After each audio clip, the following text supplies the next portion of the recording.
see how one zoo made it possible for visitors to actually swim with the most dangerous predator in the ocean.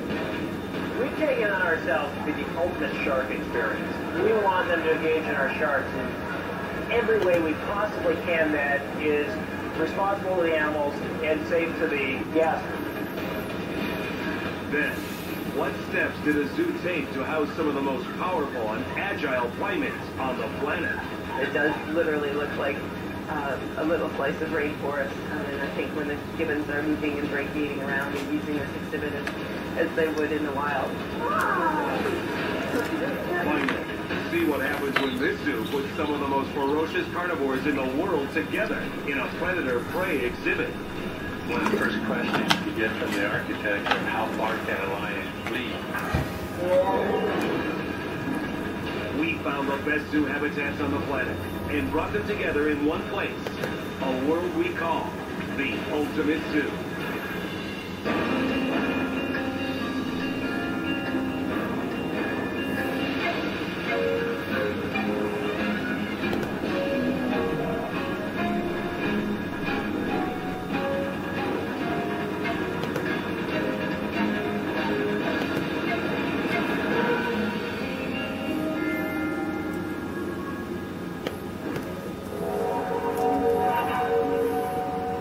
The shark is the most feared predator on the planet.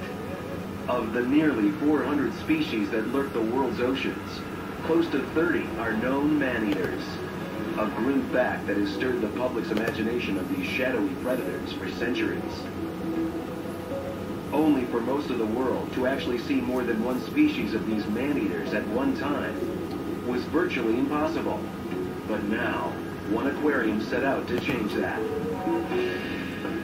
Creating an exhibit where you not only could get close to over 100 of these deep-sea denizens, but also, if you're brave enough, actually swim with them.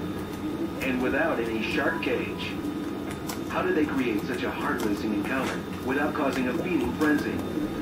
Ultimate Zoo is about to show you. Only, we have to go to the mall to do so. You see, the world-class shark encounter is actually located in the depths of the largest mall in the world. Minnesota's Mall of America, in a place called Underwater Adventures.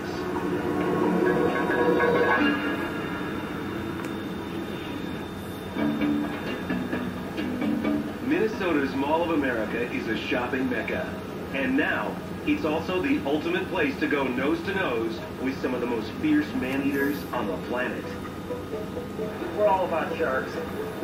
It's all the vision of one man, aquarium CEO Todd Peterson. A Harvard-educated businessman with degrees in natural sciences and zoology. Peterson bought the 77,000 square foot aquarium in 1999. While the previous owners had a small collection of exotic fish and sharks, Peterson's goal was to create a dynamic underwater encounter few in the Midwest would ever have the opportunity to experience. And in a place that would make it available to all people. Well, the visitor's perspective is that they are coming down to something completely unexpected. I mean, we're in the Mall of America. Oftentimes people didn't even expect to see an aquarium. They come down and they discover that they have found an ocean. I mean, literally, it's over 1 million gallons of water. I mean, we are dead center in this continent, landlocked. And we bring them stingrays and eels and sharks. And they love the sharks. Peterson's goal was to take each visitor on an underwater journey deep to the ocean floor, where they could stand and watch each species swim overhead. Of course, normally in a mall, creating that magic might be a problem. But not for Peterson. Capitalizing on a picture of the old exhibit, he now owned the longest underwater aquarium tunnel in the world. Others have done it. This is still the original, the longest. It's the one that people want to see. It's a 300-foot tunnel. It's the tour de force. Everyone knows about it. They've heard about it. But you still can't believe it until you walk into it. A virtual air tank, the football field length tunnel, takes visitors 14 feet under the aquarium's 1.2 million gallons of water, where protected by 2.5-inch thick acrylic. They walk through 4 different habitats with some of nature's biggest fish. First is the 145,000-gallon Mississippi River habitat with its giant catfish. Next is Fisherman's Hollow, the prehistoric sturgeon. At 225,000 gallons, it's the largest freshwater exhibit in the world. Following this is the 80,000-gallon Rainbow Reef Tank with an expansive artificial reef structure for tropical fish and a pair of hungry moray eels. The main event, though, is Shark Cove. Inside the 500,000-gallon saltwater tank, visitors could see an incredible 8 species of man-eaters together at one time, including blacktips, brown, nurse, wabagong, as well as one of the most dangerous sharks in the world, the sand tiger, which with its toothy smile can grow more than 12 feet. The sharks, though, are not alone. Adding to the unprecedented collection of predators, Todd also included southern stingrays, barracudas, and even the ever-popular loggerhead sea turtles. But while assembling the multi-species collection was a feat in itself, Peterson would hardly have time to relax. A critical element of the ocean ecosystem, sharks are the cleanup crew, morticians, and undertakers of the sea. A characteristic that Todd feared could mean a feeding frenzy if any of the fish became ill. To sustain a predatorial gathering of this magnitude, he had to install a special fail-safe system that would ensure the fish remained healthy.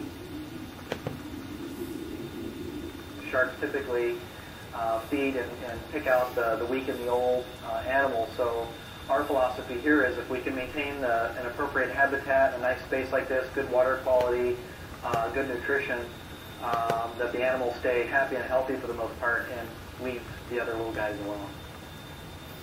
An aquarist for 16 years, Craig Atkins is the exhibit's senior director of husbandry.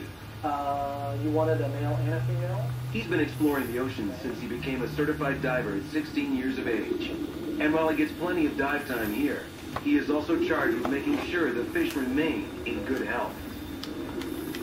Each day, he leads a team of 10 keepers to monitor everything from the filtration and pump systems to the temperature and chemistry of the tanks. So 3 times a day, every day of the year here at the aquarium, this is part of our life support checklist. Again, just checking to make sure everything's running properly, everything's set right, checking the temperatures of our motors, our oil levels. One critical problem they found was attributed to the location itself. Behind the scenes, the decks above the 4 massive tanks were becoming alarmingly warm. Due to the confines of the mall, the massive filtration system was giving off so much heat, it inadvertently affected the tank and created an unhealthy climate below the surface. Todd had to do something quick before any of the fish reacted, so he installed a chilling system on the roof of the mall to balance the temperature below. Having successfully created an environment where so many species of sharks and fish could flourish without incident, Peterson's next goal was to introduce yet another life form to the underwater realm: people. The tunnel may have transformed visitors into virtual divers, but now he wanted to take the visitors' experience even further. That is, out into the water, to actually swim with the sharks in one of the world's first cageless aquarium shark dives.